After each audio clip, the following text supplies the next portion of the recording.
সব নেগেটিভের মাঝে কি নেগেটিভ লুকিয়ে থাকে, না সব পজিটিভের মাঝে পজিটিভ লুকিয়ে থাকে? তুমিই বলো। কিছু কিছু নেগেটিভের মাঝে কিন্তু পজিটিভের বার্তাও বহন করে, অনুরূপভাবে কিছু কিছু পজিটিভের মাঝেও কিন্তু নেগেটিভের বার্তা বহন করে। এই কথাটা কেন বলছি, তোমাদের সম্পর্কগুলোর মধ্যে যখন ঝগড়া হয়, যখন তোমরা একে অপরের সঙ্গে কথাবার্তা বন্ধ করে দিয়ে দূরত্ব মেনটেন করে চলো, বা ভুল বুঝাবুঝির কারণে তুমি তোমার ভালোবাসার মানুষ তার সঙ্গে কথাবার্তা বলছো না, বা সে তোমার কথা শোনার মতো মানসিকতাতে নেই, এরকম অবস্থায় যখন তুমি সাইলেন্ট হয়ে গিয়েছো, বা তোমার ভালোবাসার মানুষটা সাইলেন্ট হয়ে গিয়েছে, বা তোমার ভালোবাসার মানুষটা তোমাকে ছেড়ে চলে গিয়েছে, তুমি তাকে ফেরানোর অনেক চেষ্টা করে ব্যর্থ হয়েছো, তারপরেও তোমার মনের কোনো না কোনো অংশে এই বিশ্বাসটা দৃঢ় হয়ে রয়েছে যে কিছু সময় পরে হলেও সে মানুষটা আমাকে ভালোবাসবে, আমার লাইফে ফিরবে। এরকম সিচুয়েশনে তোমরা যখন চুপ রয়েছো, সে মতো অবস্থায় তোমার ভালোবাসার মানুষটা যে তোমাকে মিস করছে, এ নিয়ে কিন্তু অনেক ভিডিওই ইতিমধ্যে আমি তুলে ধরেছি।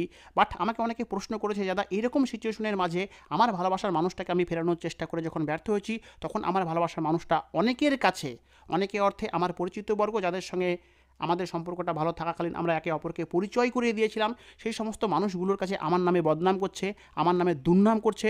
অনেকে বা এমনও বলে যে আমার ভালোবাসার মানুষগুলোর কাছে বা আমার শুভাকাঙ্ক্ষীদের কাছে আমার নামের প্রশংসা করছে, এমনটাও অনেকে বলে থাকে। অনেকে এমনটাও বলে যে দাদা আমাদের সম্পর্কটার মধ্যে যখন এরকম সিচুয়েশন চলছে, কথাবার্তা বন্ধ, আমরা একে অপরের কাছ থেকে দূরত্ব মেনটেন করে চলছি, সাইলেন্ট প্রক্রিয়ার মধ্যে আছি, তখন সে মানুষটা কিন্তু ফেসবুকে গিয়ে আমার নামে উল্টোপাল্টা কথা বলছে, যে সমস্ত কথাগুলো কিন্তু সবই মিথ্যে। তো দাদা এইরকম কেন করা হয়ে থাকে? সে মানুষটার কাছ থেকে তো আমি দূরত্ব মেনটেন করেই চলছি, তবে কেন সে আমার নিকটতম আত্মীয়দের কাছে গিয়ে আমার নামে দুর্নাম করছে, তো কোনো সময় আমার নামে প্রশংসা করছে, আবার এমন অনেক সময় আমার নামে ফেসবুক ওয়ালে উল্টোপাল্টা পোস্ট করছে, সেই পোস্টের মধ্যে প্রশংসা কম, আমার নামে দুর্নামই বেশি? এমনটা কেন? কেননা সে মানুষটার সঙ্গে সম্পর্ক আমার বর্তমানে নেই, ঠিক নেই, যে জন্যই কিন্তু আমি তার কাছ থেকে দূরত্ব মেনটেন করে চলছি। তবে তো সে মানুষটা তো নিজ লাইফে ব্যস্ত থাকা উচিত, কেন তার তরফ থেকে এরকম নোংরামো আমার দিকে ছুড়ে দেওয়া হচ্ছে? এ নিয়েই কিন্তু আমাকে অনেক প্রশ্ন করেছে। তো তাদের উদ্দেশ্যে আজকের এই ভিডিও, একটাই কথা বলি বন্ধুরা, সব নেগেটিভের মাঝে যে নেগেটিভই লুকিয়ে থাকে এমনটা কিন্তু না, এটা কিন্তু স্টার্টিংয়েই আমি বলেছি।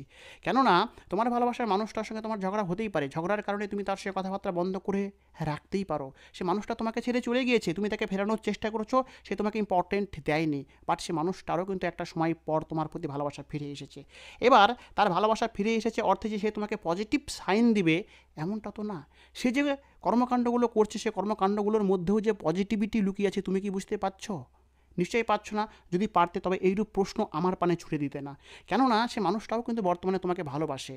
তোমাদের সম্পর্কগুলোর মধ্যে যে সিচুয়েশন চলছে, সেই সিচুয়েশন চলাকালীন তুমি কি তাকে মিস করো না?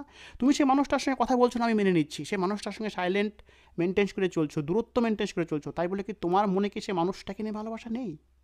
100% আসে।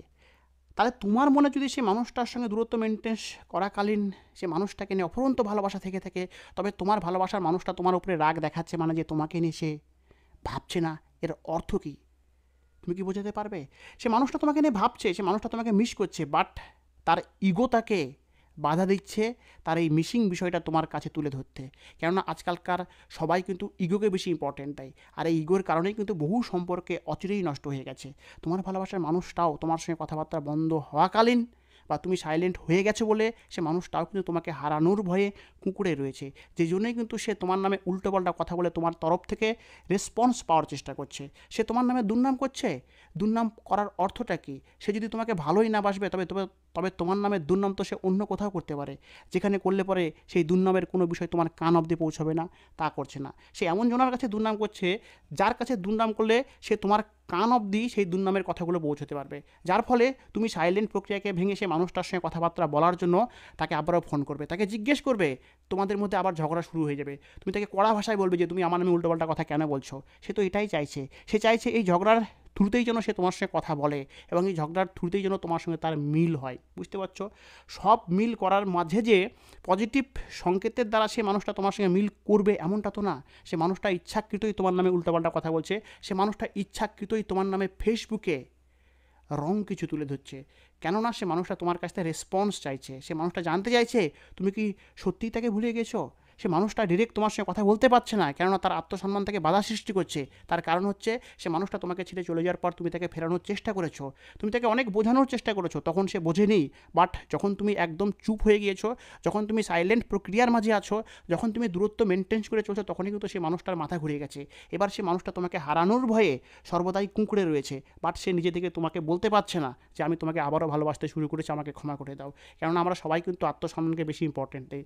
তাই সে মানুষটা ইনডাইরেক্টলি তোমার সঙ্গে কথাবার্তা বলার জন্য তোমার নামে উল্টোপাল্টা কথা তোমার শুভাকাঙ্ক্ষীদের সামনে বলছে, কেননা তারা যেন তোমার কান অব্দি সেই কথাগুলোকে পৌঁছায়, আর তুমি যেন সেই কথাগুলোকে নিয়ে তার সঙ্গে ঝগড়া করো। আর এই ঝগড়ার থ্রুতেই কিন্তু তোমাদের মধ্যে মিল হয়ে যাবে। আর এই ঝগড়া করার জন্যই কিন্তু সে ফেসবুকে তোমার নামে উল্টোপাল্টা পোস্ট করছে, যে পোস্টগুলো পড়ে কিন্তু তোমার গা জ্বলছে। এবং এই গা জ্বলার কারণেই একটা সময় পর দেখবে তুমি নিজের উপর কন্ট্রোল হারিয়ে বা নিয়ন্ত্রণ হারিয়ে সে মানুষটাকে ফোন করবে বা সে মানুষটাকে এসএমএস করবে। আর সে কিন্তু এটাই চাইছে। তো তার তরফের এই নেগেটিভ ব্যবহারগুলোকে নেগেটিভলি নিও না, এই নেগেটিভের মাঝেও কিন্তু পজিটিভ লুকিয়ে আছে। এর দ্বারা কিন্তু তুমি এটা বোঝার চেষ্টা করো যে সে মানুষটা তোমাকে মিস করছে, সে মানুষটার মাঝেও তোমাকে নিয়ে পুনরায় ভালোবাসা জাগ্রত হয়েছে, সে মানুষটা নতুন করে তোমার প্রেমে পড়েছে। তাই সব নেগেটিভের মাঝে যে নেগেটিভ লুকিয়ে থাকে তা না, কিছু নেগেটিভের মাঝে পজিটিভও লুকিয়ে থাকে, অনুরূপভাবে কিছু পজিটিভ সংকেতের মাঝে নেগেটিভও লুকিয়ে থাকে।